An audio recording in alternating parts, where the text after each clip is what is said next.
Sistem informasi manajemen tidak terlepas dari hal-hal yang berhubungan dengan informasi, sistem, pengorganisasian, manusia, dan juga pengambilan keputusan. Masing-masing hal ini saling terkait antara satu dengan yang lainnya. Yang pertama ada konsep informasi. Informasi merupakan hasil dari sistem informasi manajemen.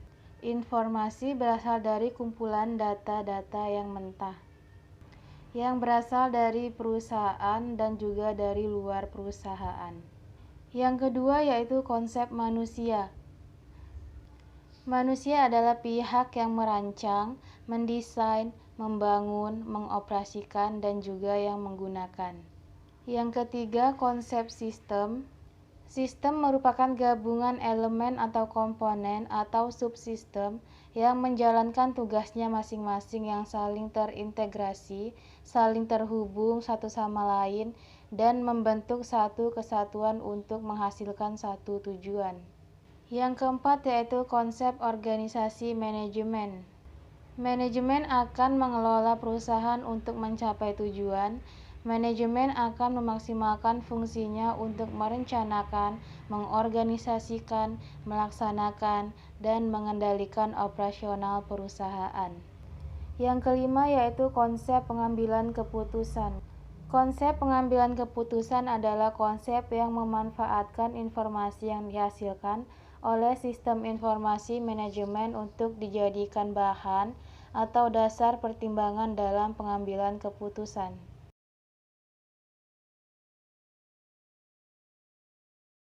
Informasi manajemen berbasis komputer atau Computer Based Information System merupakan sistem pengelolaan suatu data menjadi informasi yang berkualitas dan dapat dipergunakan sebagai alat bantu yang mendukung pengambilan keputusan, koordinasi, dan juga kendali serta visualisasi dan analisis. Nah, beberapa istilah yang terkait dengan CBIS antara lain yaitu ada data, informasi, sistem, sistem informasi, dan basis komputer.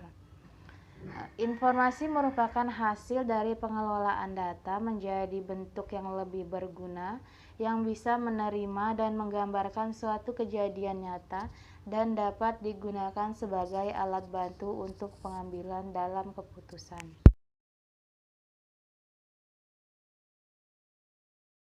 Hardware merupakan perangkat keras yang ada pada komputer.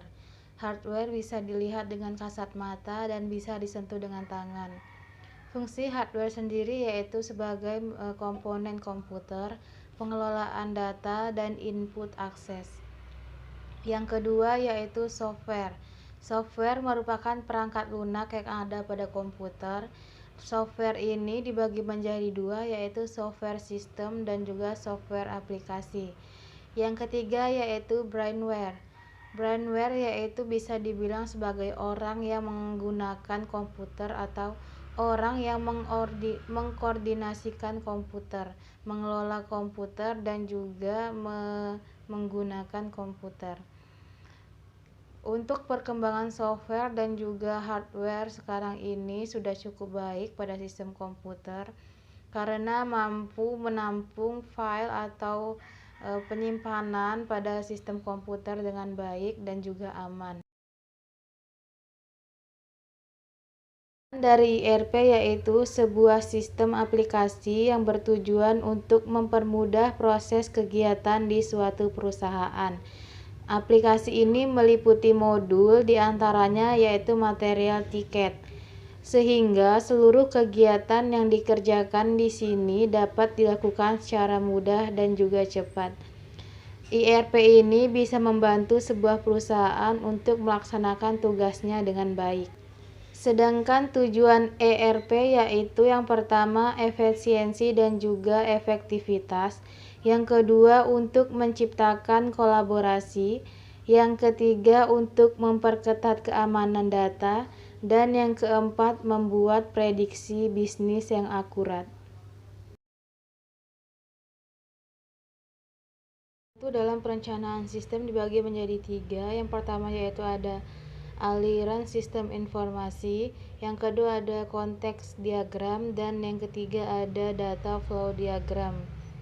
Aliran sistem informasi itu sangat berguna untuk mengetahui permasalahan yang ada pada suatu sistem.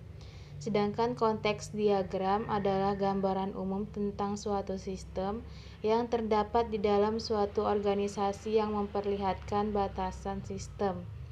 Sedangkan yang data flow diagram yaitu gambaran sistem secara logika yang tidak tergantung pada perangkat keras, perangkat lunak, dan juga struktur data dan organisasi file. Dalam sistem informasi manajemen yaitu yang pertama ada privacy. Privacy ini adalah kemampuan satu atau sekelompok individu untuk mempertahankan kehidupan dan urusan personalnya dari publik, atau untuk mengontrol arus informasi mengenai diri mereka. Yang kedua yaitu akurasi. Akurasi ini dalam bidang rekayasa, statistik, dan juga industri.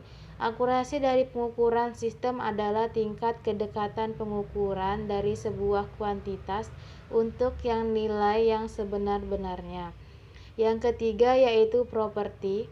Properti yaitu perlindungan terhadap hak properti yang sedang digalakan, yaitu yang dikenal dengan sebutan haki atau hak atas kekayaan intelektual. Dan yang keempat yaitu akses. Akses merupakan fokus dari masalah akses adalah pada penyediaan akses untuk semua kalangan.